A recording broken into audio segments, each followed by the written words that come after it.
The ESM book is a way to tell the story that shows the middle ground, that shows the path that was actually taken. This is a contribution by those who were sitting very close around the table, who were actors, not only politicians, but high civil servants. One might forget how much has been done, and the book puts all the dates, every step. It gives a lot of insights of what really happened in the very beginning, confidences and how it happened and why it happened. I call it an encyclopedia of the ESM and the crisis.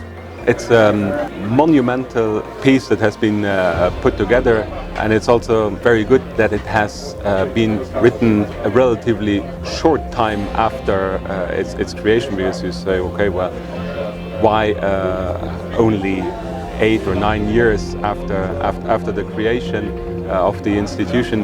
But this helps, obviously, to be able to speak to all the people involved. They still have a fairly vivid recollection of what actually happened and of the genuine challenges, of the urgency of the moment that had to be addressed when the EFSF and then the ESM were created. The great thing about this book is it tells the story of the Euro crisis from a consensus point of view. It's really an effort to say, here is how we found the consensus necessary to take the measures that we did. If there hadn't been consensus, nothing would have gotten done. And this book is a way to let people into that process. And it is a story.